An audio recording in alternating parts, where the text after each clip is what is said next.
good AD carry. And yeah, I wouldn't be surprised if continual bans go down into that bottom lane for Lyon Gaming, because that does seem to be their strength. Yeah, so straight away we've seen Rise and Nidalee be taken off the table. Rise in the right hands can be an absolute spell slinger, and when Nidalee starts to get away from you, the ball just continues to roll. Well, Nidalee is, Nidalee is more that, you have to start snowballing the game, otherwise you can fall off, but she's so successful at it right now. Rise is more like, anyone can play Rise. Like, True. Rise is a very linear champion. All you have to do is know the combos, and then he'll hit 2 items eventually and become that scaling monster. So I like the respect from Hard Random here, getting rid of Rise. And opening up Kira's lane even further. And as I mentioned, Ezreal really good for Saya, so Sivir Ezreal and continued target bans towards the AD carry, unfortunately, of Lyon Gaming. Yeah, exactly right. Hitting him where it hurts here. They're definitely going to be feeling that one. So they answer with the Graves ban of themselves, taking that away from Steros. And Echo. So Echo. one more time. Yeah, People just not respecting Nivea, mate. I don't know what's going on here, Max, but this is interesting. It'll be interesting to see if Hard Random prioritize it with the first pick, knowing that I doubt Lyon Gaming will be picking that one away, or they leave for the last, get some more of those top priority picks, or maybe Uri thinks he can take his own hand to Nivea. Yeah, we'll see if he can. Of course, things like Kindred, let's have a look. Poppy is still available. Yep. Kalista is also up there if Miracle wants to pick that one up. So that, imagine Liquid with a Kalista with a Fate's Call. Oh. That's even more terrifying. So there is a wide array of champions up right now, Okay. and it's going to be Kindred. Yeah, Kindred, a very safe jungle pick. Quite a dominant force when she's able to get ahead, get a few of those marks of the Kindred under her belt. Lamb's Respite, such a game-changing ability. Yeah, it certainly is. When we have a look at this one, let's just quickly evaluate the strengths of Kindred. Jungles very quickly, very healthily, has great dueling potential and a game-changing ultimate. So ticks all the boxes of what you need to be a jungler. Diak was a massive Evelyn player, so would not be surprised to see if he goes back towards something like that. But that's a bully bottom lane hovered right now for Lyon Gaming. We already mentioned it, Saya, Arce. They need to be able to pull these champions out if they are going to dominate it. Yeah, locking in that Bard and Lucian. Remember, that takes it away from Liquor at one of his more premier supports we've seen, hitting those cross-map ultis to keep those people in place once he found out they were caught out of position. And Lucian, kind of the star AD carry of this tournament so far, so no surprise to see that locked in. Straight away, Maokai and Kalista. That's what happens when you leave Kalista available in the hands of Miracle. Yeah, it certainly is, but once again, Bard Lucian should be able to bully this lane. Yep. Kalista does have a really impressive 2-item spike, as well as that utility in the AD carry role, but something that, I don't think Lyon Gaming are going to be awfully scared, at least of the laning phase of Kalista at this point. Curious to see how Lyon Gaming go about picking their mid. Surely they're expecting the Anivia at this stage. Leaving it open. Hard Random played at both games. I'm sure that Kira has other tricks up his sleeve. If he can play Anivia, I'm sure he can play every other meta mage at the moment. But Yeah, no, Kira's really good. Yeah. He's champion. We saw him in the 1v1 tournament picking Exactly up right. everything. So I think that's definitely not a worry right now, and they're going to early pick their mid lane. That makes very little sense to me right now. Varus is still open, a very good counter to that Azir mid Gragas. There are so top or many jungle. counters to Azir right now. Yep. Azir is a great pick, don't get me wrong, but if Assassins ever get an isolated lane against him, they will deal with it handily. As you mentioned, Poke also very good against him in the form of Varus. And we are going to see Licorice on the more standard support, it looks like right now. Alistar being hovered. Gragas, be interested to see whether he goes to the jungle position or the top lane. I've seen a little bit of both. Flexibility of those top champions. The Zillion hover. Haven't seen any Zillion this competition so far. Only seen it banned away from the Japanese mid laner. Yeah, Zeros is not going to see it. He's a really good Zillion player. Anything with circles, Zeros. That's the way I describe it. And it is actually going to be LeBlanc. LeBlanc switcher at the last minute. You mentioned how good assassins are at dealing with this Azir. So Kira going to show his hand. He's not just a Nivea one-trick pony, but that might be decided I don't think anyone was ever going to accuse him of that. Yeah. He's a really good player, Kira. Also got to sit down with him at IWC. Okay. Really down-to-earth, chill guy as well. So I think that pretty impressive player. As we also see Lissandra being hovered, potentially Fajirul up in that top lane. It's a difficult matchup against Maokai, however, just because Maokai provides so much damage, CC, and you've got a damage-heavy jungler, and not really going to be able to escape from Maokai Kindred in any quick order is a Lissandra, so it's a risky pick. Also doesn't do as well in a lane swap. There's no real hard initiation. You're relying a lot on your jungler. And we've seen people that want to play carry top laners and tank junglers don't really seem to suit the current meta. So I think there are some questions here if they go with it. Instead, they swap over Nautilus. Much better pick. Yeah, it looks like it will be Nautilus up in that top lane. And the Gragi going back to the jungle after we've seen him dominating that top lane, doing quite a good job against some of the more fashionable picks as of late. Yeah, it is, but then we saw last game, and You're I right. guess Fab kind of threw a spanner in that one. I was really happy to start hyping up top lane Gragas because it's a pick that I do enjoy. But, you know, not always coming out ahead in these matchups. Has a weak level 1. Kind of needs like 1, 2, and 3 to be even, and then he can start maybe trying to pressure a lane. But we've already seen that Echo more than happy to deal with it, and I think that Maokai would scale perfectly fine versus a Gragas, so can understand going for more of that super tank in the north. You're exactly right, not providing a lot of CC, a lot of tanky stats here. So over on the side of Hard Random, they've gone for a very different composition. We saw them with a lot of kind of lockdown and poke, but this one it seems like they've got the Kindred going to be jungling up, scaling really well. You've got LeBlanc for that all-in assassination potential on the Azir. So the Azir picked early, you mentioned that's showing your hand a little bit. A lot of counter picks. You sure that was the right decision here, Spawn? Yeah, no, so I'm not all that wrapped in the Azir. I think that because there is a Lucian as a first pick, it makes a little bit of sense because Azir kind of like keeps your Lucian safe. He has quite a short range AD carry. You can duck back and forth through that wall, so it's got good synergy there with the AD carry. But kind of the problem right now is that Kindred ultimate with Maokai ultimate, they're kind of the same size. The Maokai ultimate, of course, that big damage reduction that will go across the Lamb's Respite, and it's very hard to clean up the back end of a team fight. At the same time, he can pull the trigger, pop it, get all of that added damage. Then you've got Kalista, who doesn't do upfront damage, can choose when she does her damage. So there's great synergy with Kindred between the rest of this composition. So I think that right now the hard random comp suits hard random very well in the fact that they're a team fighting team, and as soon as they do choose to pull that trigger, start grouping up and going back towards it, they have a team that is very, like, I guess, safe to execute. Whereas on the side of Lyon Gaming, they kind of need the big sweep to come across. That's why they picked up the Azir as a counter to Kindred. Get everyone out of that ultimate at the start of the fight. See whether you can clean up early. That's exactly right. But looking at that bot lane, we saw just how well Kalista Alistar can do in the right hands. Radiant and Ejim absolutely wrecking face. So it's going to be up to the bot lane as well to show the potential of these two champions, and I have faith. Yeah, I certainly think that, you know, Miracle and Liquor, they have a good lane, especially when it comes to team fighting.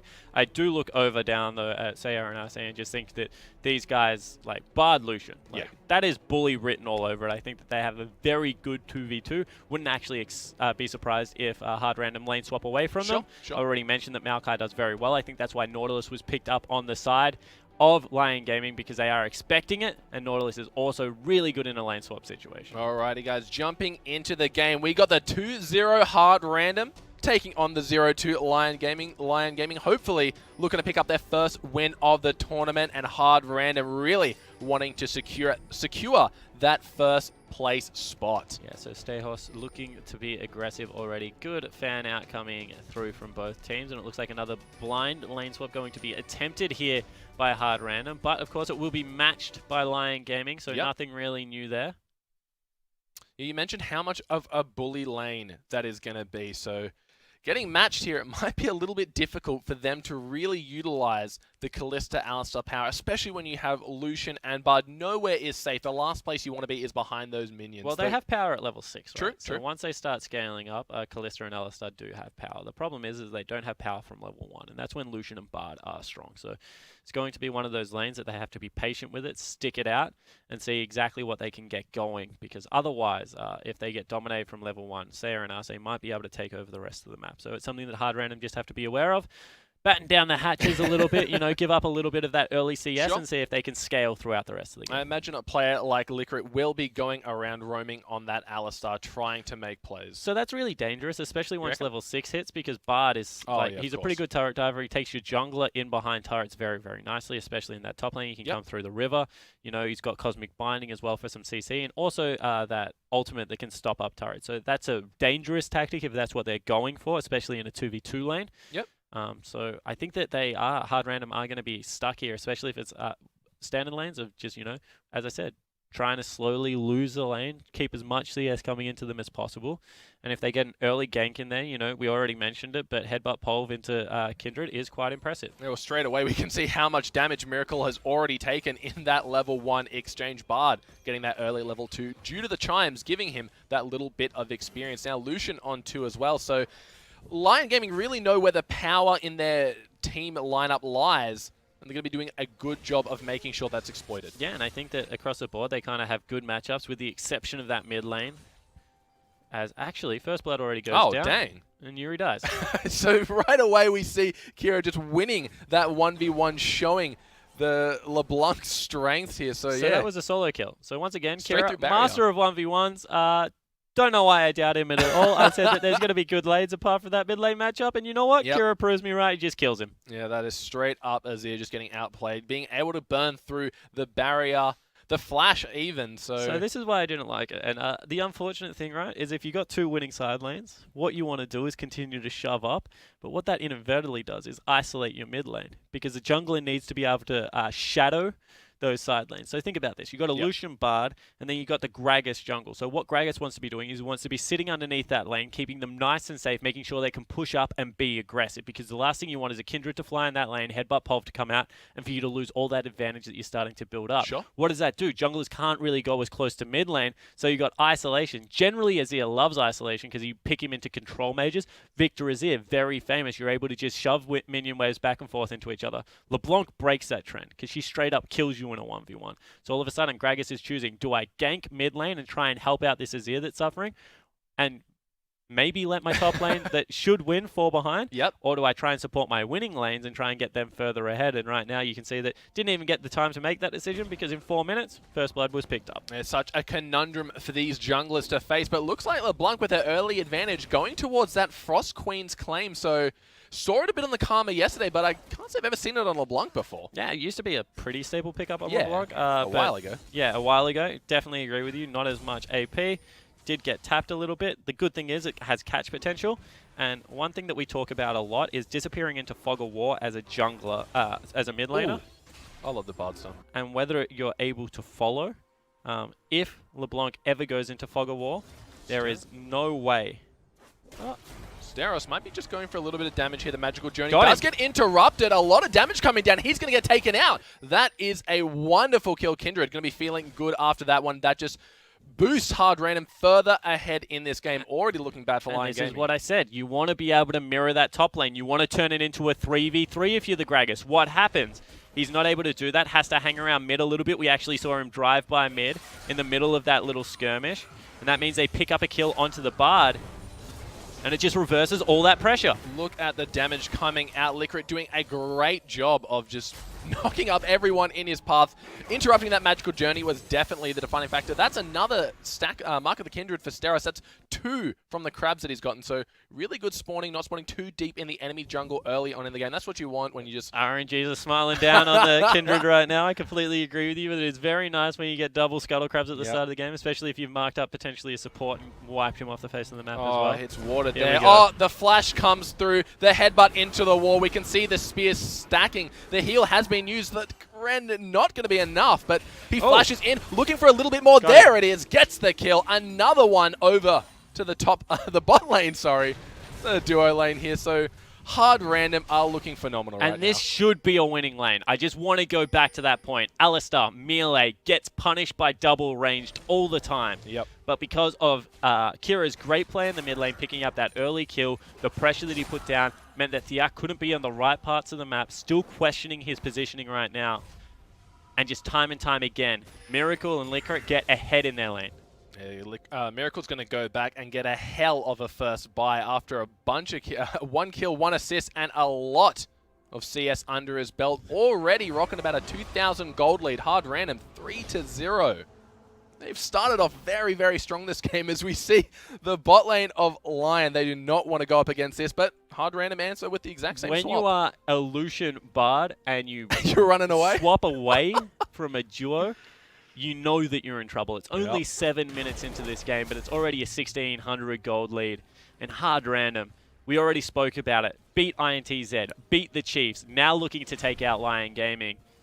And you know, it's very early days in the tournament still. Lots of League of Legends to be played, but if this team is not viewed as one of the favorites, I would be questioning who is doing the analysis on it because they look so crisp at the moment. Yeah, Kira just having absolutely no fear walking through those Sand Soldiers missing, but we see Thiak, he might be going for a little bit of a cheeky dive here. Don't think, is the tower still out? Yeah, the tower is still available, full health. And you said you wanted to know, like, how Crit plays these standard supports, you know, the Alistair, the Braum. Answer is very well. He plays them damn well indeed, seeing that already. Looks like he's Seros going in for an invade. They saw Gragas on the bot side, so what's the instant reaction for the jungler? Take as much away as you can, and that red buff will be falling over to Steros, putting him in quite a comfortable position here. Got himself the double daggers over his opponent. Yeah, so Steros performing pretty admirably so far, has a red buff as well, so you can never underestimate his chase potential.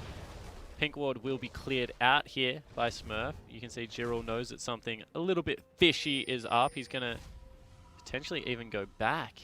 Don't know if you can afford to do that, mate. You're the last hope. The last bastion. You were literally, yeah. Oh, that's heartbreaking. The hook comes through. This is going to spell disaster. Here comes Steros. The ultimate being used, flashing the opposite direction. Way, yeah. He has nowhere to run. Gragas is in pursuit, but LeBlanc is making her way up. The red smite goes down. It doesn't matter. He gets snared. He's going to get locked up and taken out, and that's another kill going over to the Kindred. Yeah, Kira got ultied there by Thiak, but not able to really get much. Fate's Call comes in. It is going to get the knockup. That's huge. The heal goes down. Headbutt back in. That's going to be a kill going over to Miracle. So yeah, we had to even censor that kill for you, ladies and gentlemen. It was a little bit too brutal to view on the stream. So you see that the duo lane right now is going massive. As you see Kira on your screen, he does not look perturbed at all. He's like, yeah, I had to burn a flash. It wasn't the best, but you know what? My team, they're picking up the slack now as well. 5-0, looking to get the first turrets of the game, and Hard Random look phenomenal. Yeah, they have done nothing but impress me all tournament long, and continuing to do so. Lyon Gaming, on the other hand, they seem to, once they fall behind, they stay behind. Yeah. The aggressive jungling that's coming out of Steros, they just have no answer for it. Yeah, Steros also, you know, all on a better scaling jungler as well. So the fact that he's got the early advantage is not great news. We're also going to see a Cinder Hulk coming out of Thiak. I like that call, just because if you're behind, you need to be tanky as soon as possible. Probably can't afford to go to the Runic Echo, so at least he's adapting to the pace of the game, if nothing else. But they are warning sides starting to stack up. No, after Kira getting that initial 1v1 in the mid lane, hasn't done too much, finished himself off that Frost Queen's claim, so he's got a little bit of that safety switch if he ever wants to go ward, and if he wants to slow down the Azir. So it's going to be there as we see Steros going for that Dragon. Should be fine to clean it up on his own. Yeah, 100% fine. You can see that his bottom lane's in control, his mid lane's in control, heck, his top lane's in control, so there's not really all that much the enemy team can do. He goes back, buys straight away. That Devourer picks up 5 stacks for himself. He's going to be able to grab a Scuttle Crab at the same time as well. So that's 7 stacks. Ooh, and close. Yuri nearly gets taken out there. The late ghost after the initial burst has come through. But Kira just relentless aggression here, pushing the champion to its limits. Yeah, it certainly is. And why not? You're 11 CS up over the Azir. You know, he's a control mage. Cosmic Binding comes out, teleport play here. Don't know if it's going for something. That's 4 members in the bot lane. The Pulverize not going to hit anyone. The Nautilus ulti comes down, but that's going to be it. They might have to go for a tower dive here since they've wasted so many resources. 100% cannot go for a tower dive because Fate's Call ulti is still available. Oh, wow. On both ends. Yeah, use nothing there apart from a flash. So this would be a dangerous dive to say the least because Jiril not that tanky, neither is Thiak. Instead, they're looking to potentially go for it. Well, Maokai's already gotten that top side tower, so I guess this is really Collapse is coming out. That is true. Everyone's making their way down. Yeah, they have to back away. Kira's flying down there. All of a sudden, big creep wave going to crash into the turret. You're already 30 CS down as the Nautilus into Maokai matchup. You don't want to lose another big creep wave, but he is going to. And you know, an overcommitment, and as you said, absolutely nothing obtained. Yeah, a lot of resources burnt for no gain in the slightest. Steros just continuing their counter jungling. A little bit of a headbutt play here. Arce just answering back with some damage, but at this point, there's power spikes we saw. You said 1 to 5, they have the advantage, but after 6, it is all downhill for the bot lane of Lyon Gaming. We're seeing exactly why. Yeah, and the idea is, right, is that you get far enough ahead at 1 to 5 is, Oh, good ulti, they get actually. bounced out.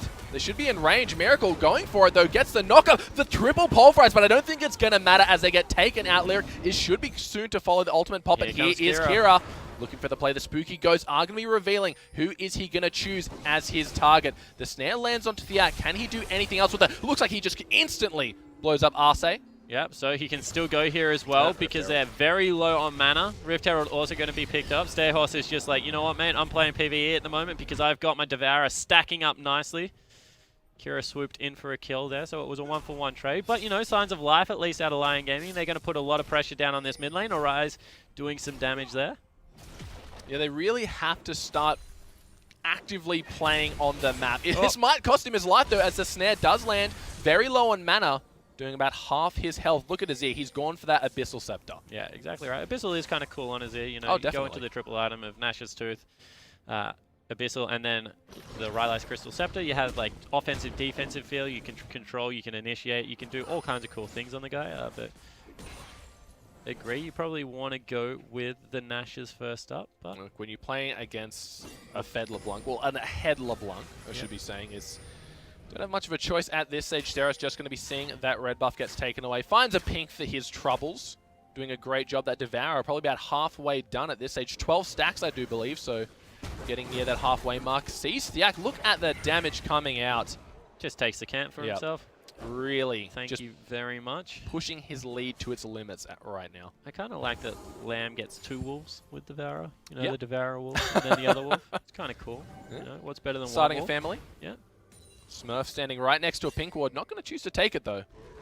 Yeah, it's not about that. 5 auto attacks. That's a big investment, mate. It's true. Ain't nobody got time for that. Looks like Sarah's just doing a great job of continuing to farm. After those first 2 kills, haven't really seen him leave the jungle. He really wants to get that Devourer stacked as quickly as possible and open up the potential that a Kindred brings to the table. Yeah, you know, everything's on the line right now. Like early Baron buffs, Dragons can continue to stack out. There's still 5,000 gold in the lead, so it's not like there's much that can go right now as they pop in. Did you get that one? Didn't see as it was Did quite Arce get it? I'm not too sure. But with the help of the Rift Herald buff in the top lane, we see Smurf taking down that tower. And all of a sudden, he can just turn his eyes to mid, you know, look for a dive there. Siak spotted out by a good sweeper, actually out of the support. Very cool, very cool. Yeah, Uri just, even with no one in the lane, he can't afford to extend more than a few steps outside his turret range. Just the fear of where LeBlanc could be lurking. Despite having the Abyssal Scepter, you'd think that would give you a little bit of confidence to survive a full rotation, but not going to happen as we see Thiak. He's just looking for wards, knowing how deep the enemy has been in his jungle. There are bound to be a few wards lurking. Yeah, 100%. Also smarts out the wolf camp. Means that he gets a little bit more vision on the bottom side of his jungle. Ensures that no dive will come out of that side. So they are trying to play as safely as possible whilst obtaining resources. They also recognize that, you know, bottom lane is the last area they have playmaking, and Miracle one more time in trouble. Yeah, it looks like 2 teleports are going to be coming down. Jirol comes in. That is going to be 4 people in the bot lane. Everyone just trying to make something happen, but it is just tanks hitting tanks as Miracle and Saya stay behind their front line. Yeah, exactly right. So really nice job from Smurf there to match the teleport in time this time. Licorice burns the ultimate as well as Miracle's ultimate. They're able to keep themselves nice and safe. So 30 seconds now, a lot of pressure in this bottom lane. Flash pole. Looks like Thiak's going to get knocked back in. Instantly flashes out of that one. So sorry, Flash body slam is what I meant to say. That's all right. A lot of resources wasted just for the Alistar flash, but again, they might have this bottom tower. And they're sending a 5th member down there. What is better than 4 members? 5 members, Rogi. So here we go. They're going to brute force this one. What are they sacrificing in return, though? The mid tower gets taken down for hard random, so they're going to get that bot one. It is going to fall, but in turn, they traded the mid to outer and a heck of a lot of damage going down on that mid inner. And Azir, he wasn't even needed in the end, so he could have potentially stayed there to defend. I don't think so. I think he would have died if he stayed. So, you know, probably going down either way. But now the collapse coming out on Dragon. They need to be careful because a pincer is here.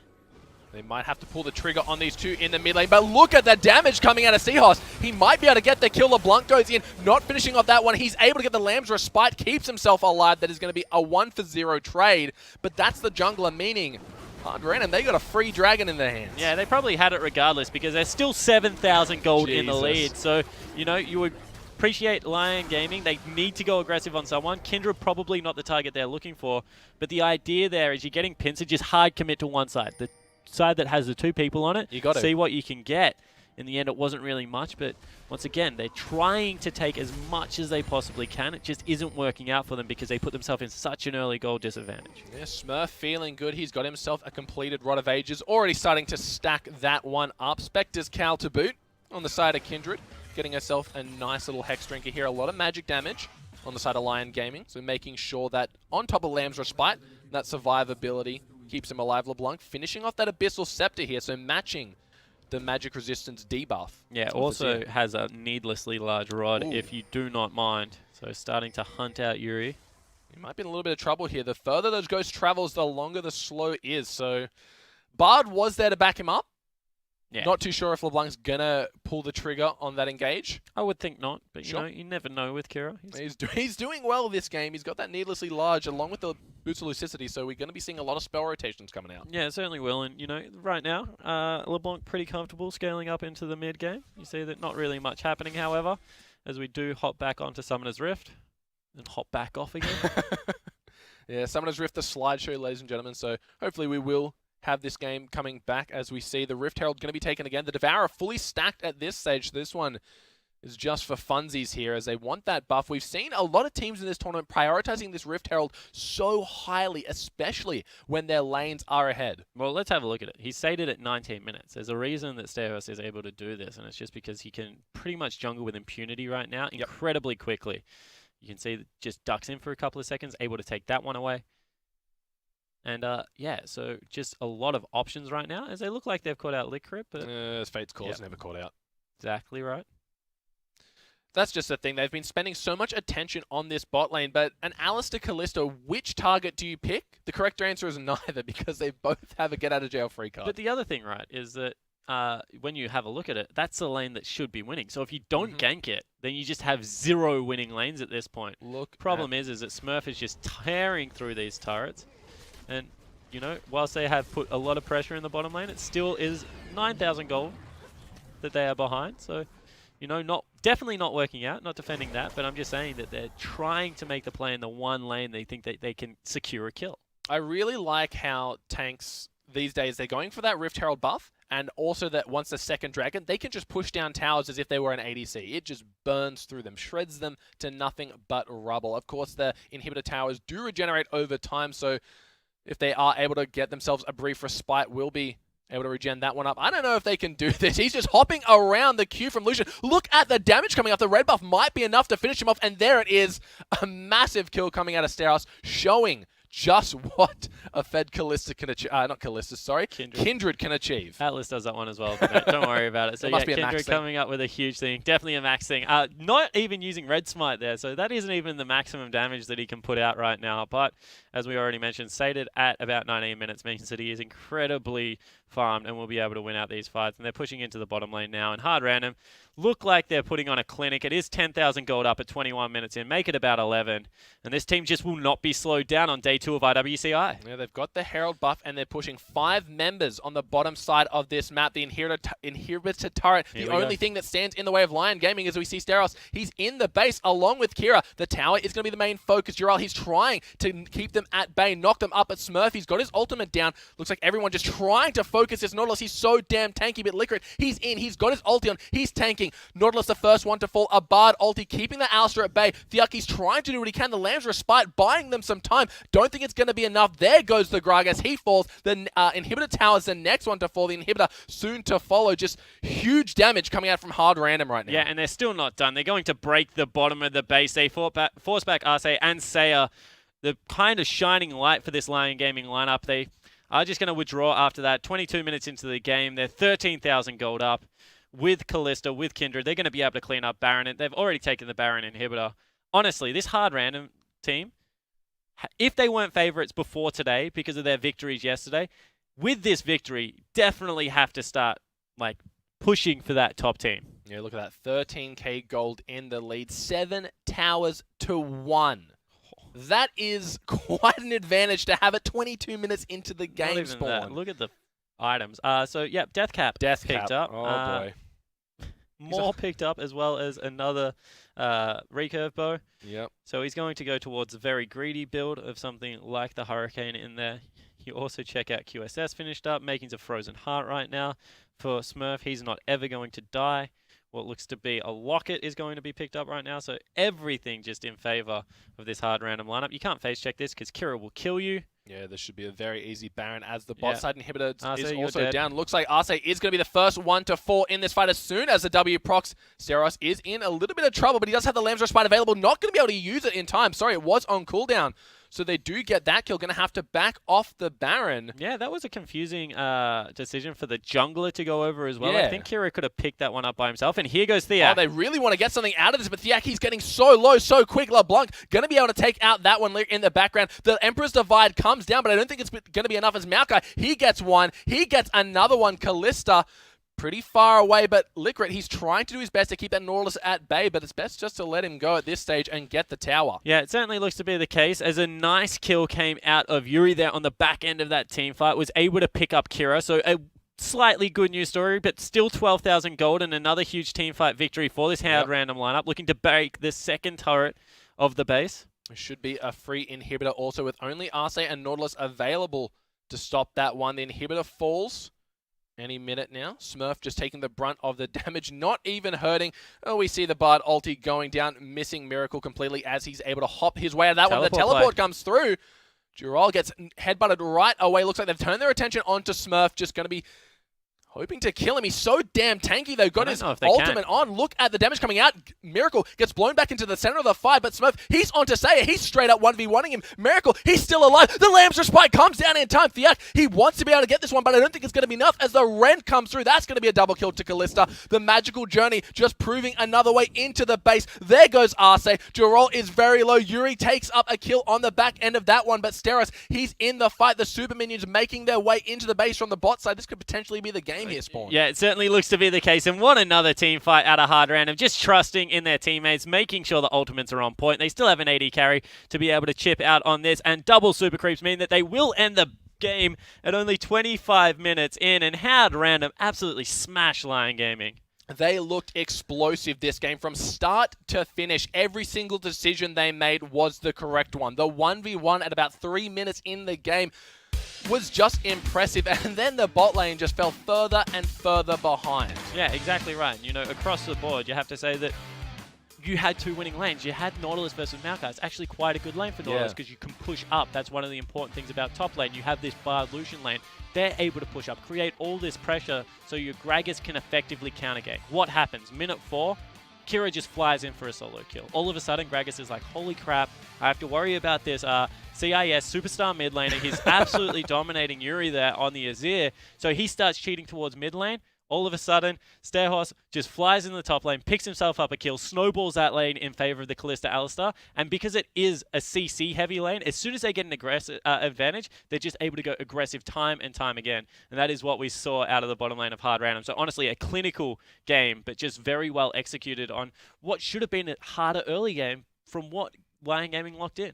Yeah, we saw very early on they abused that level 1 advantage, doing a lot of damage, bullying the Callista out, but once Licorice hit that level 2, level 3, he gets the heal to keep his Callista up. He gets the CC to provide the initiate, and Steros, he was just ganking all the lanes. We saw him get the Nautilus the second the Naut hooked back into the minion wave. Yeah. There was that the was a little bit silly. So using your one escape to get closer to death. Greedy, very greedy. Yeah, it is greedy. Well, it's certainly something. There's different words that I'll use to describe that one, but you know, in the end, that also means that his lane starts falling behind, and it just happened across the board. It looked like Lyon Gaming, like, they lose mid lane. They're like, oh my god, we have to now win top lane super hard. All right, now our duo lane's behind. We have to win the 1v1 super hard. I can't afford to sacrifice any of this CS or experience. And in the end, what happened is they just continued to snowball the game. Gragas is like, well, now I have no good places to go. Like, this is a disaster. And honestly, that's what the map turned into, just this big mess of, like, they tried to force bottom lane time and time again. You know, you have to respect the decision because they at least went down swinging, picked up the turret there, but just wasn't enough against what is a dominant performing CIS team. Yeah, hard random, cementing their spot at the top of the leaderboards, really showing why a lot of people pick this as the favorite team coming into. So we're going to have a quick look at the overall standings right now. having a look at the last 3 games played this morning. Yeah, so as you can see on your screen, it is the Chiefs Esports Club, Saigon Jokers, and Hard Random, all the blue side squads picking up the wins.